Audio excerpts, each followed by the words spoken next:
This is a warning to all living mortals that on the 13th of December, Moose will release 13 of the most terrifying interviews of horror unto the world.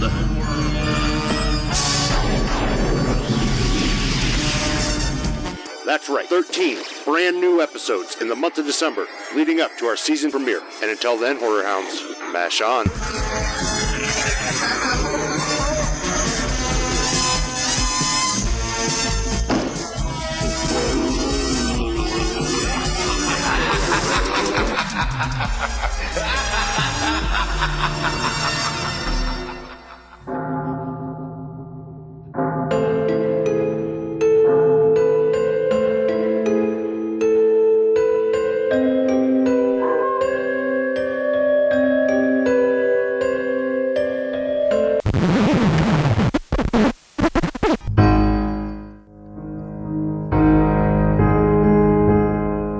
On the first day of Christmas, Moose brought to me Corin Nemec from Stargate SG-1 and another holiday horror, Rottentail.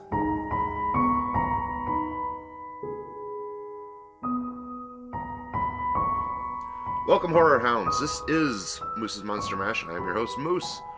And today is the start of the third annual Moose's 13 Horror-fying Days of Christmas.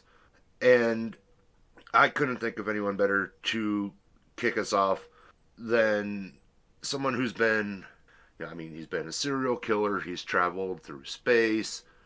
The guy just can't lose. Please welcome Mr. Corin Nemec. Hello, everyone. How are you? So, how's life? It's good. It's very good. I'm living the dream. So, before we get into before we start diving into your career, I want to ask, out of everything you do, what do you get asked about the most? It really depends on the time period, but obviously of late, it's not a little hair snafu there. Of late, when I go to conventions and whatnot, I obviously get asked primarily about Stargate SG-1 or my experience working with the handsome Winchester brothers on Supernatural, or my time spent back in the day, obviously because of the pop culture kind of ramifications of having been a teen star, being on Parker Lewis and other items. I mean, there's a lot of projects obviously in between. Having really never gone a year without working, except for the year I spent in physical therapy after an onset accident down in Belize, where I shattered my femur into 7 pieces. But that was the only time that I haven't consistently worked. But the obscurity of the work is, maybe one thing, but I went to the Michael Caine School of Acting, in that you never say no. And when you do accept a project that you may not think is a very good project, you bring your all to the table and you deliver the best that you can, and at least what people will walk away with at the end of the day, having watched something that wasn't so great, was that at least maybe I would stand out, in the role that I played in whatever the production was. Whether it be, one of the ridiculous sci-fi creature features that I've done over the years, like Mansquito, or Sand Sharks, or Dragon Wasps, or Drone Wars, or Raging Sharks, or Robo Croc, or, the list goes on. It's funny that you say that, because I picked, out of your entire credit list, I picked 3 that I kind of want to delve a little deeper into today. And the reason I picked them is because of your range, and that when looking at the reviews of these movies, there was one recurring comment, and that was that your performance was the standout performance. So it's interesting that that's your mindset going into. Yeah. Well, I'd like to thank Michael Caine first of all, as I accept this award for outstanding performance in a B movie. But before we get into that, I mean, you've had, like you mentioned, 3 essentially pop culture tentpole projects with, I mean, Parker Lewis, Supernatural, and Stargate. Those, I think, are going to forever be your, you're just reoccurring, hey, I know him from that. And I think in a situation like that, it works out great because it'll keep getting people introduced to you. I do want to talk Stargate a little bit because you came in as a temporary replacement and ended up as like a fan favorite. So does that like get surreal at all? I mean, on a show that, I mean, this was like a powerhouse show at the time. Yeah.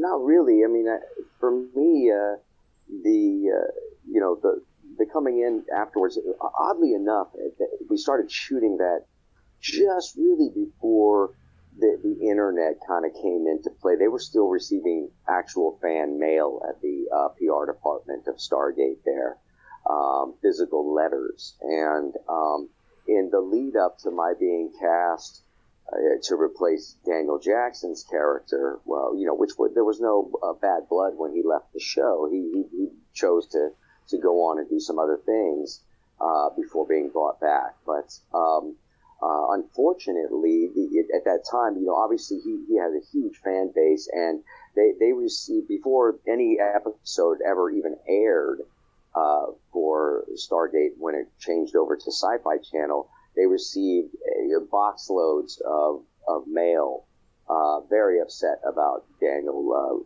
leaving the show and me being brought on and them wanting Daniel back. And obviously Sci-Fi Channel was receiving the same mail. So by the time the episodes even started airing, there was already the decision basically being made behind the scenes to see if they could bring Daniel back because of this kind of backlash from the fandom and the concern that how it would affect the potential ratings of the future of the show. So it wasn't even that my character was not well received. What ended up happening is that after the decision was made, the character then came out and people really liked it, and even people who had sent letters started sending letters saying, "Oh, you know what? I'm sorry. Can we keep him?" Different things.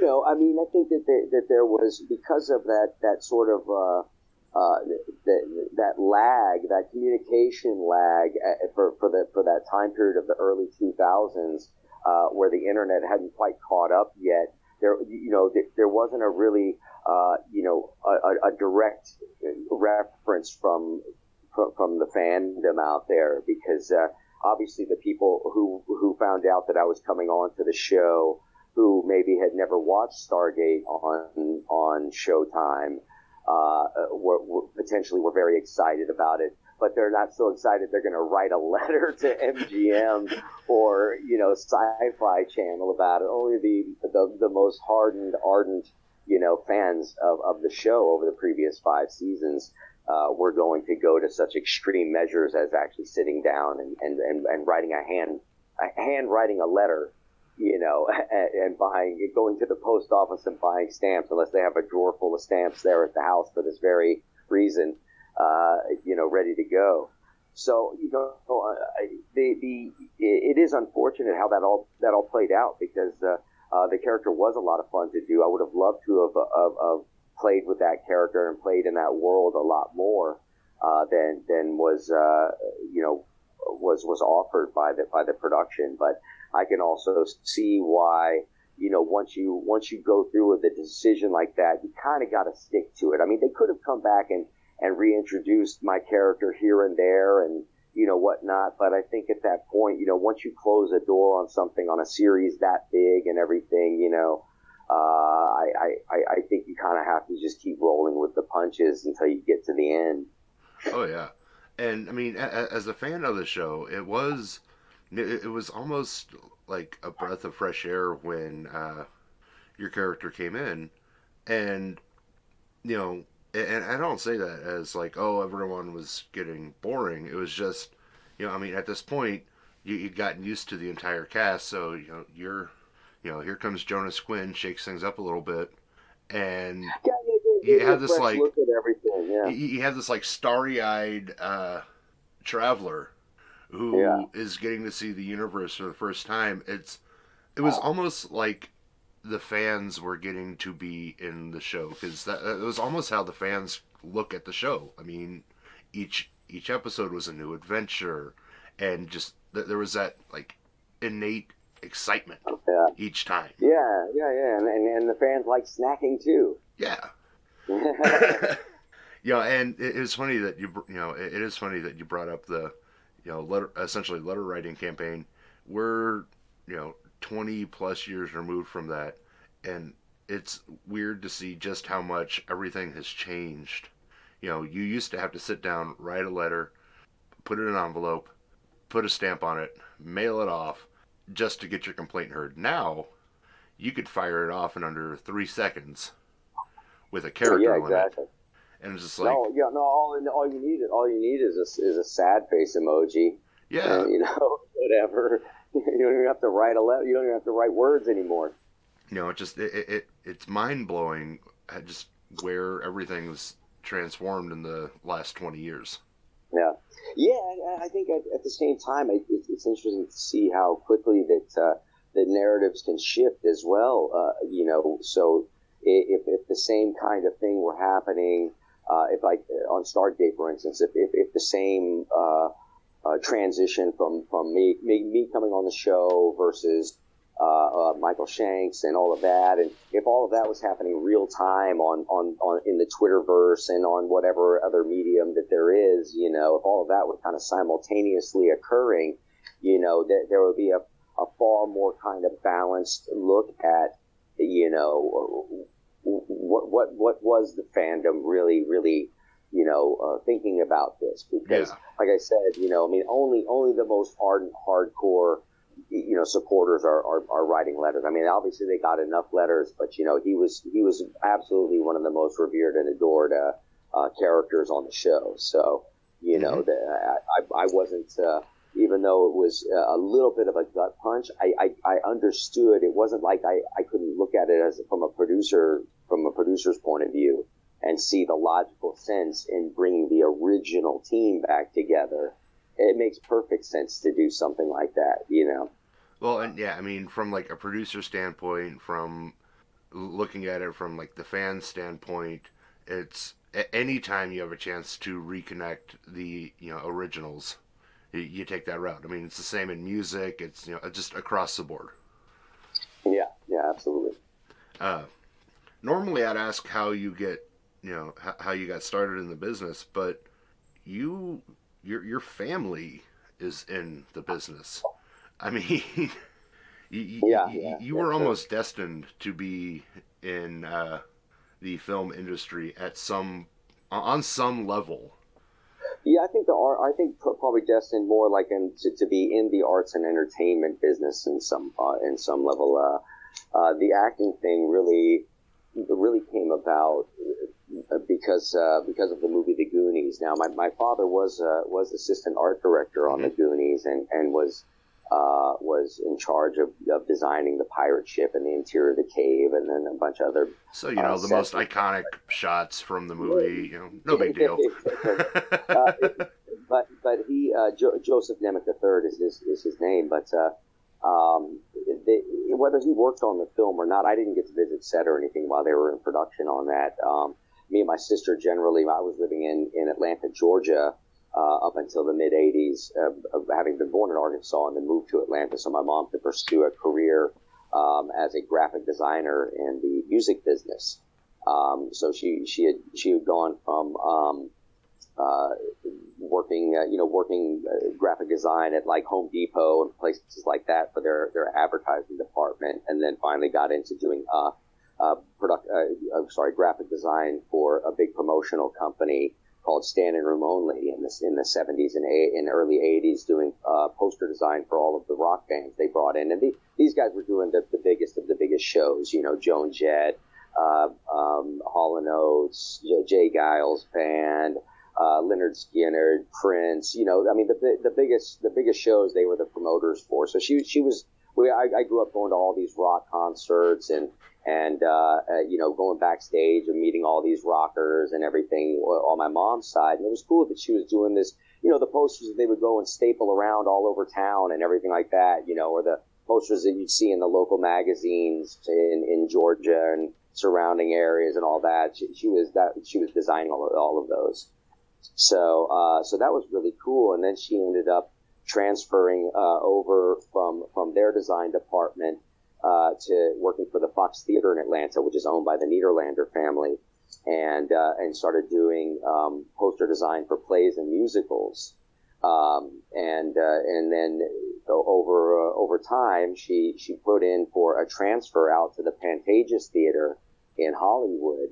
They were opening up new positions out there, and she was good enough to be accepted, and that's how we ended up moving to Hollywood from Atlanta, Georgia. In the meantime, I would travel back and forth from California, from Atlanta to California with my sister to visit my dad over our summer breaks, we would go on whatever sets he was working on. So I got to see behind the scenes of the theater business, the rock and roll business, the music business, and got to get a load of mostly the creative side in terms of the design side from the art department and the set design and the construction and the graphic design departments and all of that. So having came out to Hollywood when my mom transferred to the Pantages Theater, I started going to Walter Reed Junior High School, and there was a kid named David Van Gorder, and I was actually in a graphic design class in 8th grade.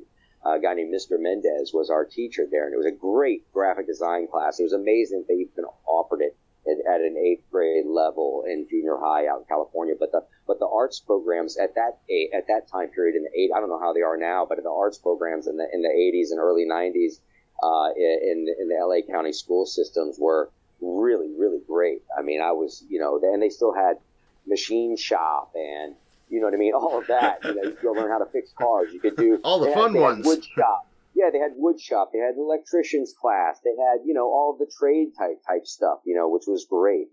Great for young kids. And in fact, I know numerous people that I went to school with who were in some of those shops that ended up working in those industries later on in life, oddly enough. But that said, this kid David Van Gorder, who was in my class, he was currently at that time in the mid '80s very famous for being in a Van Halen music video called "Hot for Teacher," where he played Waldo, the nerdy student who was hot for his teacher. And so I was obviously blown away by his stardom. You know what I mean? I was like, oh my God, you're Waldo. Hot for Teacher. It's insane. I can't believe I'm sitting across the table from you. So he happened to be in an acting school at the time called Center Stage LA. The artistic director, a gentleman named Kevin McDermott, was just a brilliant teacher for young adults and young kids. I think he probably taught from his students, it may be an age range from about 12 to 18. But he was just fantastic. He had a real great method that he used, a lot of improvisation, which really helps a young talented mind get away from the insecurities and anxiety of memorization of a script and the performance of kind of a well thought out character, to being able to kind of live and breathe within a character and allow for spontaneity. And so his class, he would do work. Obviously, it was more of a workshop than it was a theater company, but he did have an improvisational troupe as well for young adults, aged 12 to 17, called Off the Wall, that I did some performances with, and performed at the Laugh Factory, the Comedy Store. That with early shows, like it'd be like the opening show would be this group of young kids doing doing improvisational routines, for an audience before the naughty stuff came out. Yeah. You know what I mean? So it was a really cool idea and really a great experience, in spontaneity and in thinking on your feet and all of that. So when he would have showcases and he would do scene work and all of that with his students, agents and managers would flock to his showcases. Almost everybody in his class got signed, to an agent or manager at some point in their time studying there. So I signed within 6 to 8 months of studying there. I signed with an agency and started auditioning right away. And my first audition was for a Suzuki motorcycle commercial with Paul Ventura casting. And it was a really big campaign ad for the 1986 Super Bowl. And I landed the job. It was my very first audition, very first acting job, and I got it. And then Paul Ventura ended up casting me in, 8 to 10 other commercials over the next 5 years or so. Great guy, and I have to really credit him to a lot. He really he spoke very highly of me to other casting directors, and he really championed me and saw me as being something much bigger than a commercial actor, and I think that he probably did a lot of good for me that I don't know about. You know what I mean? Yeah. In terms of the social scene of casting directors in Hollywood and how they talk to each other about talent. But so then it was off to the races. Shortly after that, I ended up getting the movie Tucker, A Man in His Dream. Within months of doing that commercial and playing Jeff Bridges' son. And once I got that film, everybody in town wanted to be on that movie. Oh, yeah. So once I got cast for that, I was suddenly auditioning for much more important and bigger roles when I got back from filming. In fact, I auditioned for Stand By Me for both Will Wheaton and River Phoenix's role. But River Phoenix's role, I was too skinny for, and for Will Wheaton's role, I wasn't nerdy enough. So, but I did audition for both of them, and I was highly considered. So I was so bummed not to get that movie. That would have been, if I just had a little more meat on my bones, I could have given River Phoenix a run for his money. There's a feather in your cap. But that said, then I went on and got sold out by my agency to do the last season of Webster, playing Nikki Papadopoulos, his live-in cousin, for its final, I think it was its 12th season, its final season on air, whatever the season it was some ridiculous number. But that was a miserable experience, working on that show, and I vowed never to do another half-hour comedy again. But that was really just because of the people involved in it. They were just, Mam and George were awful people. Emmanuel Lewis was a fantastic person. Mam and George, Alex Karras is, I guess I remember his name now. I've blotted her name out of my mind because they were just such terrible, terrible people to work with. But there's a lot of stories behind that hilarious ones. We could do an entire episode just on working on Webster alone. But they had this, one of the stories is really funny. They had the lady, when I first started working on this, the lady that they brought in to do makeup. She was old as Methuselah. She was just, she had these giant bifocal lenses, and she was, I don't know how she got around without a walker, but and God bless her. She had been in the industry since like Charlie Chaplin or something, you know what I mean? And she was used to doing, from what she said, she was used to doing black and white makeup. I don't know what she was talking about, but so she had done this palette on my face. It was like a really bright orange, I guess, that they used to use in I don't know, for some way to bring out your flesh tones in black and white. I don't know, but I ended up looking like Trump after CNN changed the color filtration on him. So I go out and I'm looking at myself in the mirror, looking like an Oompa Loompa, and just going, "Are you sure that this is right?" And she, "Oh yeah, this is how I've always done it," and da da da da da. And I'm like, which producer's grandmother is this? But anyway, where's the nepotism here? I walk on set, and the directors of those shows, they work from a directing booth, usually outside the studio or up in a studio box or something. And so you never really see them on set very much. And so I'm sitting there and I'm already mortified, because I know that I look, because everybody else had their own special makeup artists. All the other cast had specialty, that from being on the show for years. So, they just brought somebody out of the broom closet for me, and so I go and I sit on set and we start running through the first scene and everything, and I do my entrance. I come out and I sit down on the couch and we're doing the scene, and like you just hear this. Hold on, stop. Okay, stop. Why is his face so orange?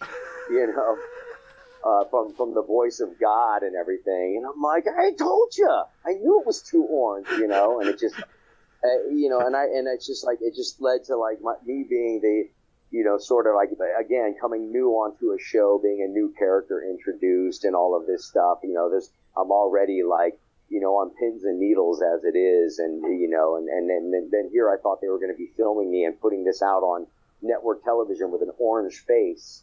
And I was like, oh my God, is this how I'm going to look on TV? And like, so they did get the makeup right, but it was just one in a series of just events on that show that made me not want to do half-hour sitcom, which later, when I got offered the role of Parker Lewis, I had turned down like 6 times because I thought it was a half-hour sitcom.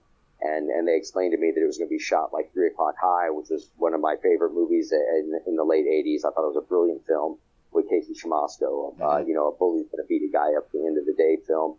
And so when I realized what they were going to do with it, I was all in. I'm very excited to be a part of the show, and so excited that I had the opportunity to be on that show in retrospect.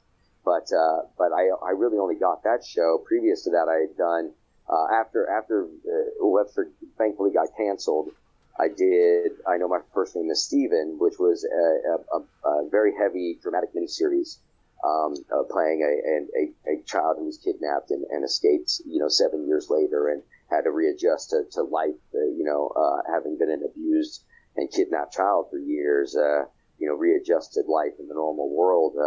I got an Emmy nomination for that when I was 15. Which I believe at the time, if I remember correctly, I was the youngest person ever to be nominated for an Emmy. That's crazy. But that said, I went on right after that and did a TV special for CBS called What's Alan Watching with Eddie Murphy Productions. Eddie Murphy was in it. I played this character, Alan, who had a really messed up family life and would escape by watching TV and could interact with the characters on TV.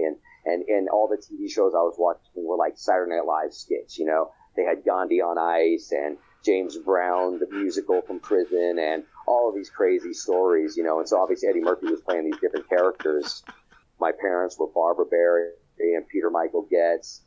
Fran Drescher was my sister in it. The Smothers Brothers had a cameo in it.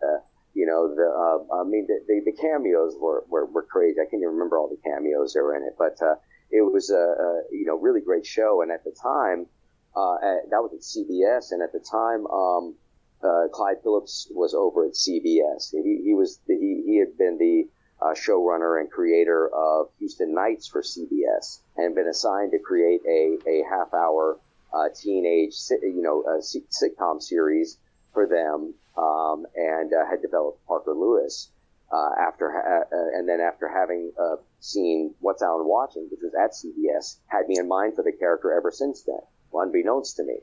So that little TV special, really played a huge part in his being adamant that I play the character of Parker Lewis, because he was such a fan of what they did with What's Alan Watching. So, but that said, on What's Alan Watching, it was a fly by night, came and went kind of TV special that not many people saw, but sort of has a cult classic following to it in a lot of ways. But Clyde Phillips, so he went on to create and showrun Dexter after that, and a bunch of other stuff. He's just been a powerhouse in the industry.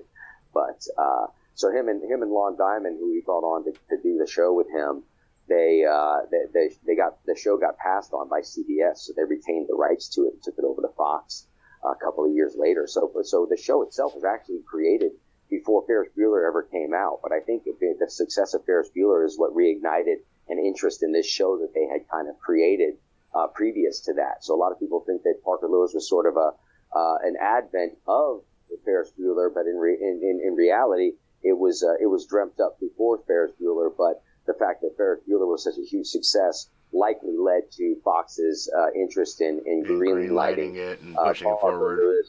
Parker Lewis Can't Lose, because they also did Ferris Bueller's Day Off, the TV series with Charlie Slater, which was a well done series, but it just didn't, people just didn't want to see that as a TV series, and we ended up coming out at the exact same time.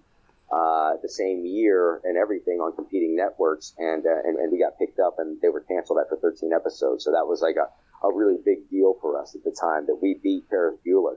Well, Parker Lewis can't lose. Right. So, and one of the charms of Ferris Bueller is Matthew Broderick. You take him out of the equation, it's a different feeling. Yeah, I mean, I will say that Charlie Slater did a really good job bringing that character to life, but it's just almost impossible to do it with a new cast. Oh yeah, that's really difficult to do. You were growing up in essentially the boom of what is modern horror. Were you a fan of the movies like Freddy, Jason, Michael Myers, all of them? Like when you were a teenager, or?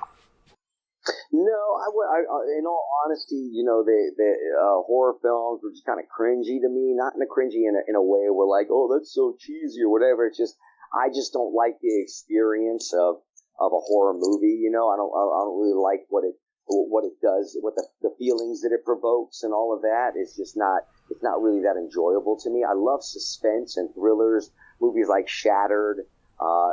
In the horror genre, movies like The Shining, or Rosemary's Baby, or more psychological thrillers. I don't need to see less slasher, more mind. Less slasher. That's more my bag. I'm currently actually writing films that have been landing on Lifetime Movie Channel, but in the thriller genre. So, I have one that I just finished that we just shot down in Mississippi called Lady Justice with Kelly Sullivan and myself. Jason London's got a nice part in it. Brian Krause plays the male lead in it. I could have wrote myself as the male lead, but producing as well behind the scenes, I was wearing so many different hats. It just wouldn't have been smart for me to take on, all of the responsibilities. And Brian Krause, who's a great friend of mine, and also is just such a talented actor, brought this character to life in a way that I wouldn't have thought of. And I'm really happy with how it turned out. So Lady Justice will be out sometime next year, as well. And, but currently writing and producing, has been my bag for the last 10 years or so, starting about 15 years ago is when I really started pushing to expand myself into that area. It's very difficult in Hollywood to convince, people that you're something other than what they've already designated you as. So, you would think that being a writer, and being an actor and having some notoriety would help get your scripts on somebody's desk. But in reality, there's kind of a compartmentalization, in Hollywood, between the different, the different categories, the different departments. You know what I mean?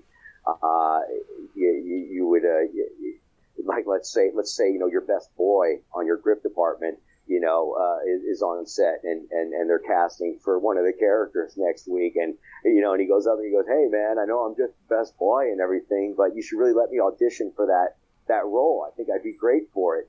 The average producer is going to go, "Oh, that's wonderful. Yeah, great, good looking out. You get back to your job." You know what I mean? and stay in your lane kind of thing, which is understandable because in many respects the movie industry is run like the military, and it has to be.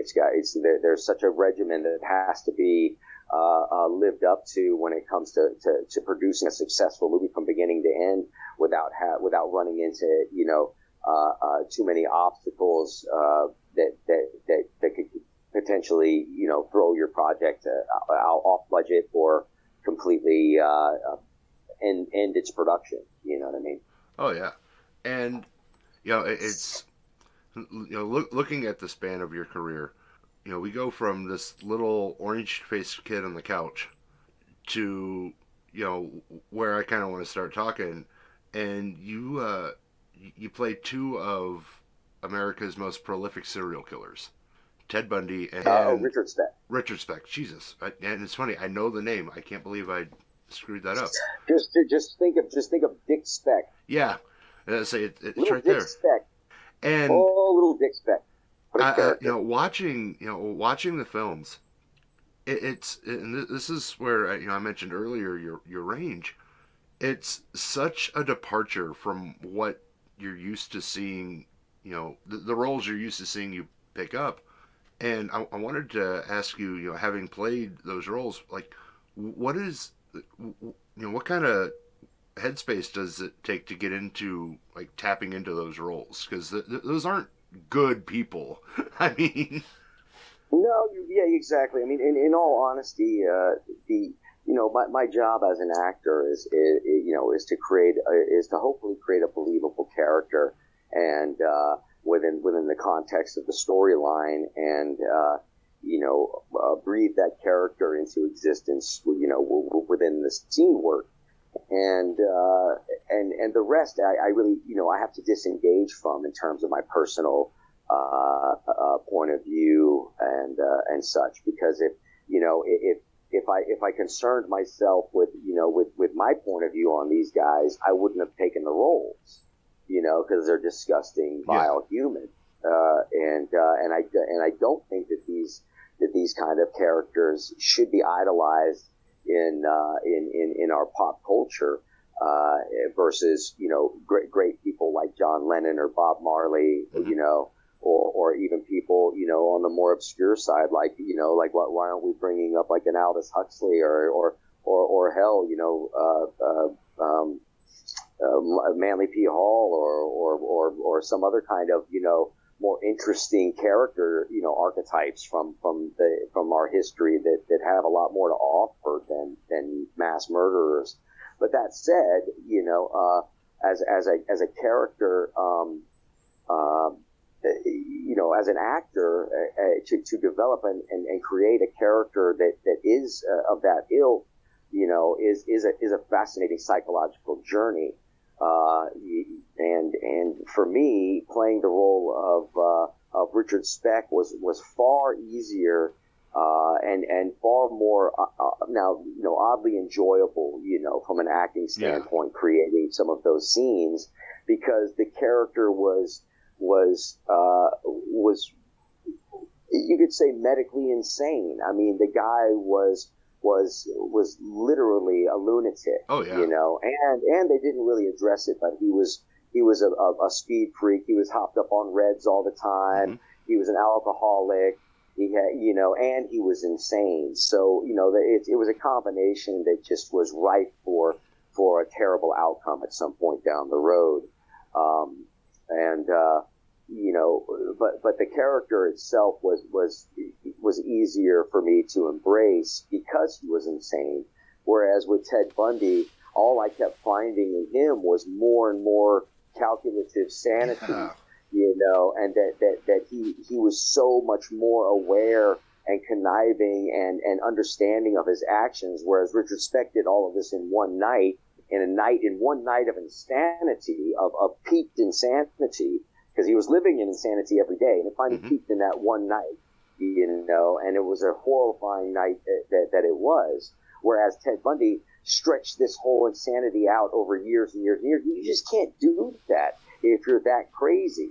You know what I mean? It's very cold, calculated, and directed. it was creepier. It was very creepy to put on the skin of this character and believe in his choices, and it was easier to believe in Richard Speck's choices because of his drug addiction and his alcoholism and his insanity, his obvious insanity by his regular everyday behavior. Whereas Ted Bundy, the average person had no clue that this guy was behaving so insanely, which is frightening. It's terrifying. The murderer next door. Yeah, and I want to be careful how I phrase this thought, because I know what I'm thinking, but I want to make sure the words come out right. The end of Bundy, your portrayal of his demise is very human. You took this like larger than life monster, this cold, calculated monster, and made him human. And you don't see that very often in like the thousands of Bundy films. And what I'm talking about is going to his execution. I mean, he's fighting, he's crying. I mean, he's finally at this breaking point that, and it's just like, as somebody, if as you know the story, you're like, well, that's what you deserve. But, it's almost sympathetic, but you're like, no, don't feel sympathy for it. But I do want to say the way you hit it was phenomenal. Yeah. Well, for me, in understanding, because obviously the research I did for the character, and having read what his actual reactions were and all of that, my psychoanalysis of that was just this was the moment when suddenly his fantasy world collapsed, mm-hmm. and he was forced into present time, and that's how his true reaction, his true self, the true horror of it all was finally awakened, and that's really what I drew from in creating that moment was just sort of like the playing out of the movie in his own mind, and him seeing all of the horrors for what they really are, and realizing that he's about to take Sharon's boat across the river Styx with no pennies. Yeah. Speaking of monsters, we're going to move into one of my new favorite films that I wish I knew. I wish I'd paid closer attention to and realized when it came out, because I think I would have jumped onto it a lot sooner. And that's Rottentail. Yeah. Oh my God. So I was watching it the other night, and it might be one of my new favorite like campy horror movies ever. It's so fun, and you get to you have these two different roles. You have your Peter Cotton and then Rottentail, and two very starkly different characters. And God, it is so fun to watch. Yeah, that was my first time working with Brian Skiba, who I just finished another film with in New Mexico that I co-wrote with him.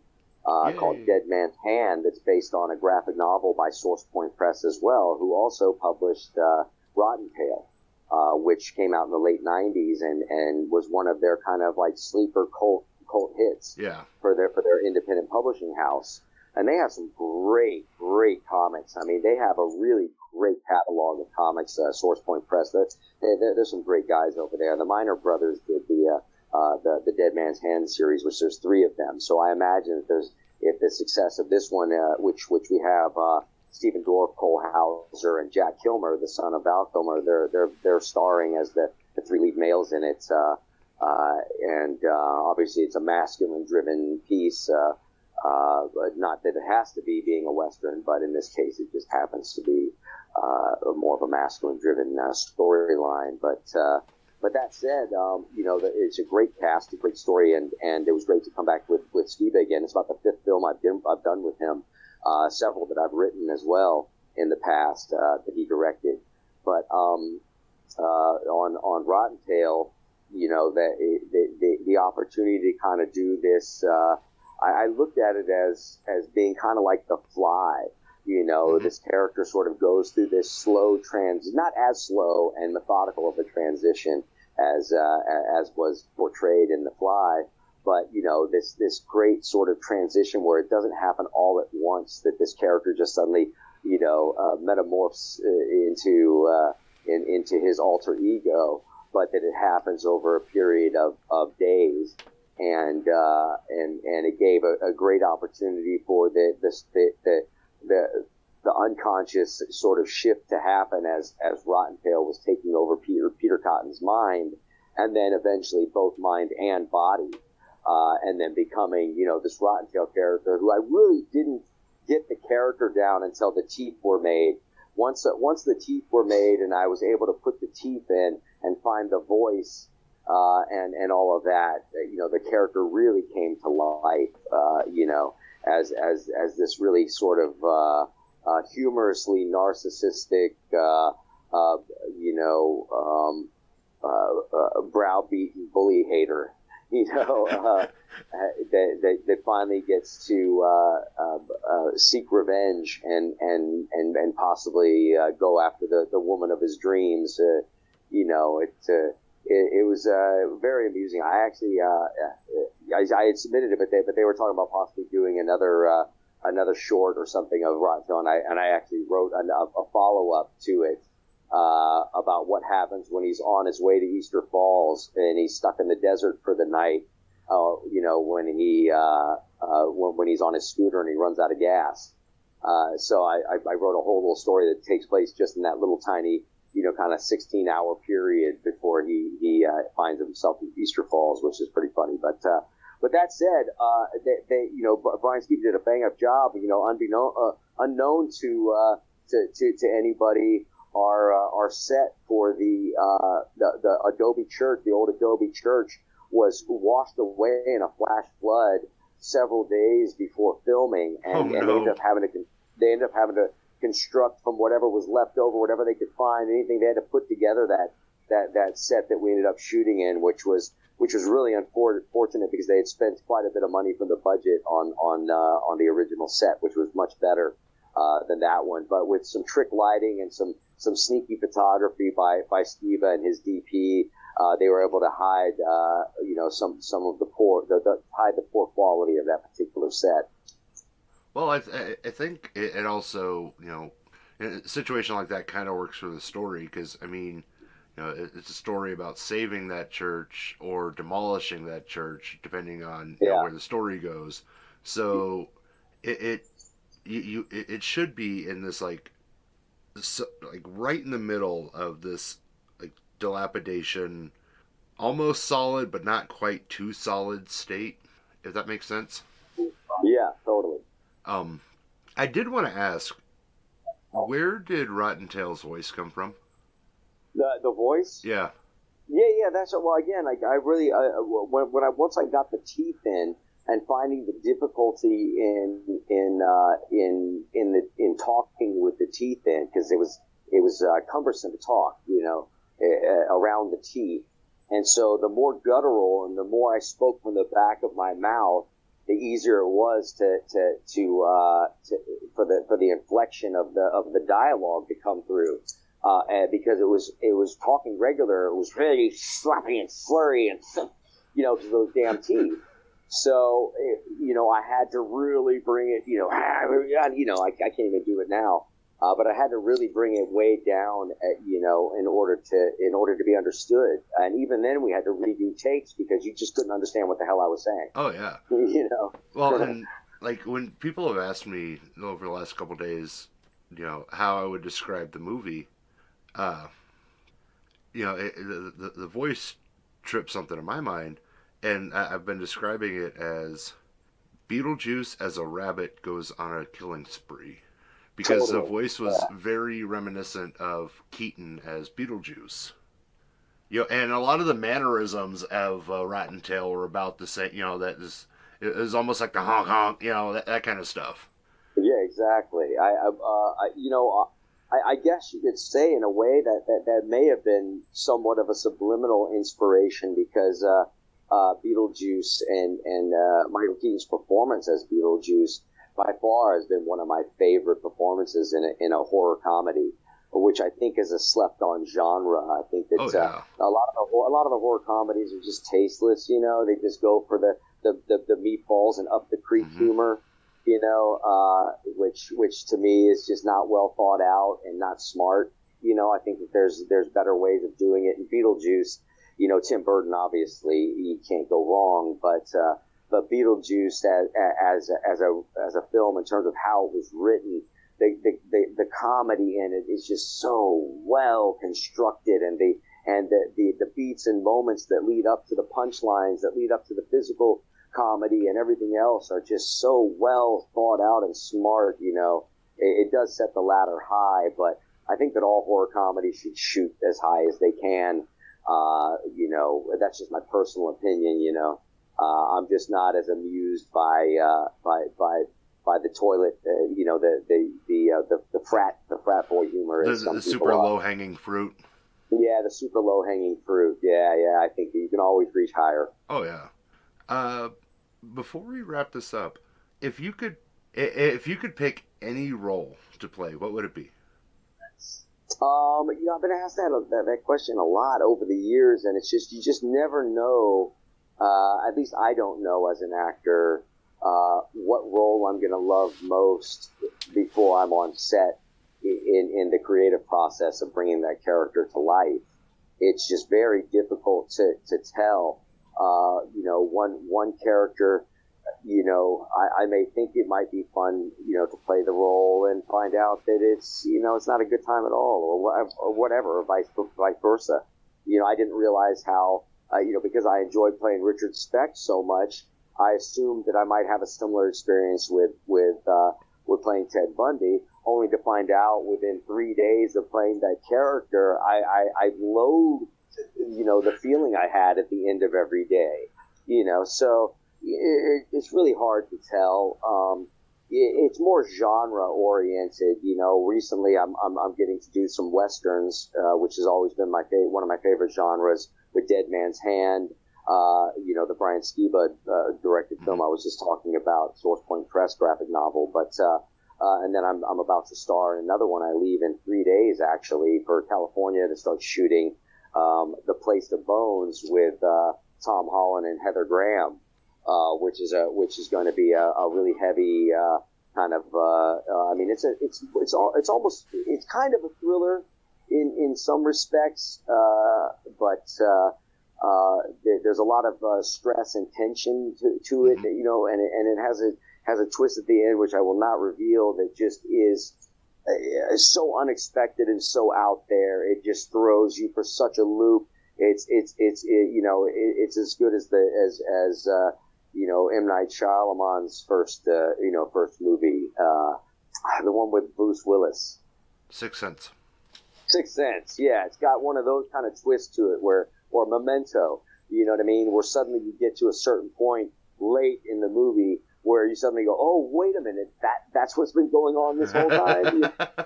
So it's got a great, you know, which is very exciting, and that I'm extremely happy about.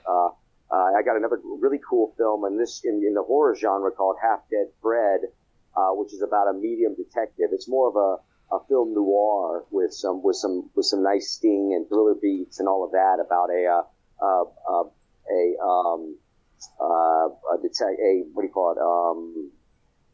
medium detective who solves crimes by communicating with the dead and all of that. So Bron Theron, a good friend of mine, I've done some other stuff with him in the past. He's the writer-director of a total indie film, but has done really great at all the film festivals, has won some awards, and been really well received. I'm excited about that. And, you know, I got a number of other films coming out too, some comedies, Pet Detective with David Faustino, a kid's film, and again, Lady Justice, the movie I just did. And then I start shooting another film that I wrote and am producing as well, mid-January that I'm shooting locally down here. It's a romantic comedy called The Shutdown, which oddly enough, the backdrop is basically the year 2020 during the shutdown, and this guy's life. He owns an employee placement agency. So for obvious reasons, his business is failing. And he's losing everything. Basically, the film is kind of a combination of the movie Falling Down meets Better Off Dead, with the backdrop of 2020 as its, as the setting. And myself, Vanessa Angel, who's Hot Shots and Spies Like Us, and other, really great films. Jeremy London will also be in that, and a great supporting cast. Very excited about that. I'm actually producing that with my girlfriend too, Sabrina Nova, and some guys down here locally that I worked on the comedy film Pet Detectives with Faustino earlier this year in January, called The Scatter Brothers, and they're just fantastic, great guys. So I'm very excited about that, and I have a deal with a company out in California to produce these Lifetime Channel thrillers. Which we did our first one in Mississippi. We'll be doing more down here in Southern Florida next year, which I'll be writing and producing the majority of those, producing all of them, acting in most of them, but and writing most of them. But you can't wear every hat. Eventually, I'm sure I'll direct some of them down the road. But I want to take things slow and get all the right people in place so that I deliver high quality, well written, well-produced stories, well-performed storylines that perform well before I start putting on extra hats. You have a lot of upcoming projects. Yeah, I also did for Tubi. There's a film called Legacy. It's a backdoor pilot for a series playing an attorney. It's really a female-driven piece. But it's very well written, and I think there might be a chance of that going to series, which in that case next year might be having a series regular on that Legacy. So we'll see what happens there. But so far so good. There's some other projects too that I have coming out that I'm completely forgetting about. But it's been a crazy couple of years, fortunately, because as everybody experienced during the last few years, things really came to a grinding halt, especially in my industry. But things are picking up now, and I'm looking forward to next year being just a gangbusters, because both these films as westerns should be coming out almost back to back, along with all the other projects that I have coming out. So hopefully it'll kind of be like carpet bombing, the entertainment business with some really good movies. And getting myself into a position to really solidify, my desire to write and produce quality films and television shows, even more so than acting in them. Well, and 2023, the year of Nemec. Where can listeners follow you on social media and keep up to date with all your upcoming projects? The best places, I believe my handle is the same across the board. It's the letter I and the letter M, followed by my name, Corin Nemec. So I am Corin Nemec, or I'm Corin Nemec, or short for instant message, Corin Nemec is an easy way to remember it. So I'm Corin Nemec at Instagram, at Facebook, on Facebook, my fan site, and as well as Twitter, which I'm most active on Twitter. I only post on Instagram usually a couple times a month. Sometimes I forget altogether. But I'm somewhat active on Facebook. But I have help in that arena. I'm just not, Twitter's distracting enough. Understatement. And listeners, I will link all of those in the episode description. And you can find me and other great podcasters over at electronicmediacollective.com, or if you just want to stay in the know for Monster Mash and everything I have going on, head over to Facebook and Twitter and look up Moose Media Inc. Just look for the Moose. Corin, this has been interesting and fun, and very insightful, and we didn't even scratch the surface of your career. I know, yeah. There's a whole lot that's happened in between, and I have other artistic outlets, you know, writing and graffiti art and street art and all that I've been doing since I was, you know, a young kid, and there's just, you know, a plethora of subject matters that we can pick up on down the road. We can theme them out. We can theme them out. Oh, yes, it means that definitely. I'll be back. So, yep, definitely means you have to come back. Definitely, my friend. I'd love to. Listeners, you can find most of the movies that he's been in, and the ones specifically that we talked about on Tubi, on Amazon Prime. Just go look around. All over the place. He is all you have to everywhere. do is do a search. Just search my name on the search engine on your smart TV if you have one. If you don't, just shout out the window to your neighbors if they've seen anything good on lately. But other than that, you know, I'll definitely see you on the interwebs. Go check out his stuff. And until next time, Horror Hounds. Sean. My man.